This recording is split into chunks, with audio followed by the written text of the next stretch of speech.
Central banks are the most powerful institutions you were never taught to question. They don't make headlines often, they rarely face elections, and most people can't explain what they actually do. But central banks control the price of your money, the fate of your economy, and the value of everything you've worked for. They can create wealth out of thin air or erase it overnight. And the strangest part? They don't really answer to you. This is the story of how central banks came to rule modern finance. Not as neutral referees, but as active players in a game they helped invent. It's a story of hidden power, financial engineering, and the illusion of stability. And once you understand how it all started, you'll never see your paycheck, your debt, or your savings the same way again. Let's go back to 1694. England was broke, the crown had just fought an expensive war against France, and the treasury was empty. If it wasn't a bank like we think of today, it didn't exist to serve citizens.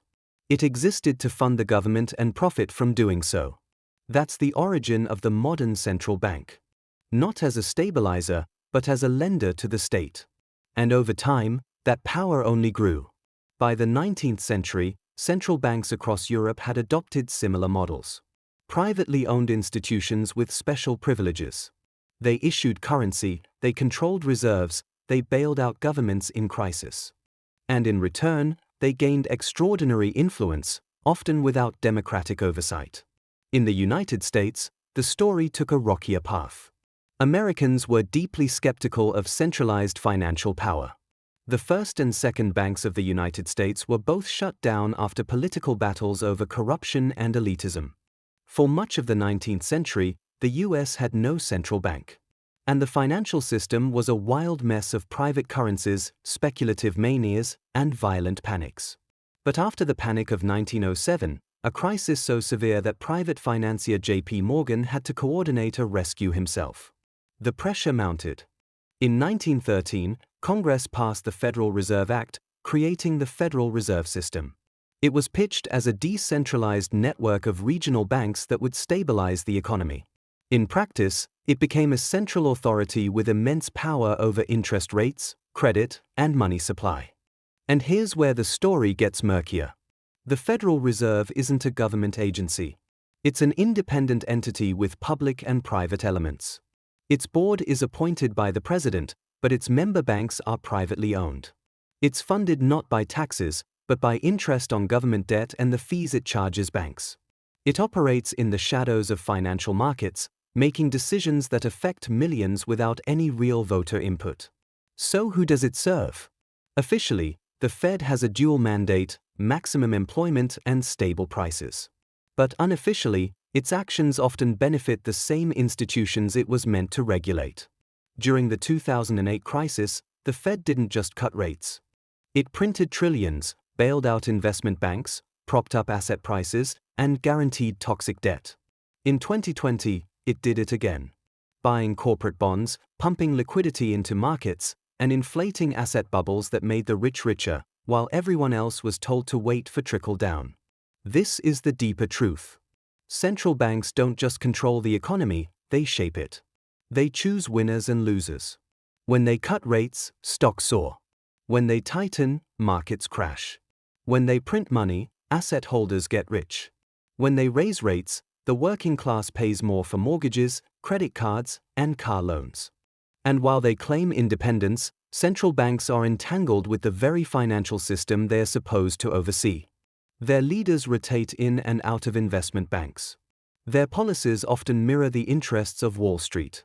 And their language, intentionally vague, wrapped in technical jargon, keeps the public in the dark. Today, we live in a world where central banks are more powerful than ever and more unaccountable. The Federal Reserve, the European Central Bank, the Bank of Japan, the Bank of England, these are not neutral institutions. They are the architects of our monetary reality. And since 2008, they have transformed the economy into something barely recognizable. Low interest rates became the norm. Quantitative easing, a once unthinkable policy, became routine. Central banks printed trillions to buy government bonds, corporate debt, even mortgage-backed securities. And the result? Asset prices soared. Stocks, real estate, commodities. For those who owned assets, it was a golden era. For everyone else, it was inflation disguised as prosperity. Housing became unaffordable. The stock market decoupled from wages. The cost of living rose while savings earned nothing. And most people had no idea why. They blamed politicians, immigrants, bad luck. But not the invisible hand guiding the money supply. Here's the hard truth. The modern financial system is designed to keep you in motion, not to set you free. Central banks grease the wheels of consumption. They reward debt. They punish saving. They manipulate rates, control narratives, and move trillions with the stroke of a keyboard. And all of it, every meeting, every press release, every emergency intervention, is framed as stability. But it's not your stability they are protecting. Because the game is simple. When things break, the central bank steps in to save the system. Not the people. The system. The banks. The asset holders. The machine. Look at what happened in 2020. The COVID crash triggered the fastest collapse in market history. Within weeks, the Federal Reserve unleashed more than $3 trillion in new liquidity. Stocks rebounded. Billionaires doubled their wealth. But millions of workers lost their jobs. Small businesses died. Renters faced eviction. What was saved wasn't the economy. It was the illusion of strength. The balance sheet expanded. The debt grew.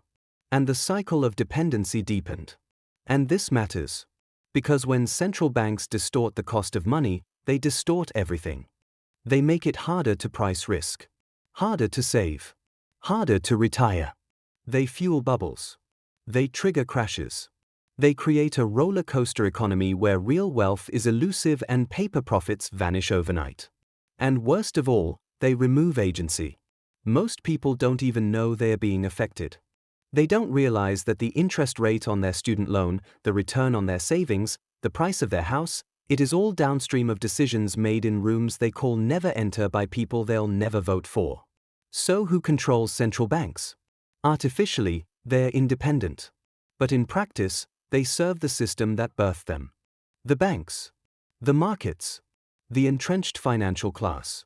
The revolving door between Wall Street and central banking isn't a conspiracy theory. It is a resume pipeline. And the language of central banking, the obfuscation, the academic tone, the technical reports, serves one purpose: to keep outsiders out. But you're not an outsider anymore. Because once you understand how the financial system is structured and how central banks enforce that structure, you can start to break free. Financial education isn't just about budgeting or investing. It's about power. It's about knowing that money is not neutral. That inflation isn't random. That interest rates are political. That freedom requires understanding the system and stepping outside of its traps. That might mean holding assets that can't be printed. That might mean building income streams not tied to debt cycles. That might mean rejecting the idea that prosperity only comes from growth. Because growth, fueled by endless debt and constant consumption, is a treadmill, and the faster it spins, the harder it becomes to stop. So what can you do? Start by seeing clearly central banks are not gods. They are players. And their tools, interest rates, liquidity injections, asset purchases, are not designed with your freedom in mind. They are designed to stabilize markets, protect institutions, and preserve the architecture of a fragile, debt-fueled economy. You can't fight that system directly, but you can position yourself outside of its reach. Diversify. Simplify. Deleverage. Own things that matter. Learn how money works. Teach others. Question the narratives. Because when the next crisis comes, and it will, the central bank will do what it always does. Protect the system. It's up to you to protect yourself. History doesn't repeat. But if you don't understand it, it'll crush you all the same. If this gave you a new perspective, hit subscribe. History has the answers. I'll show you where to look. Thank you.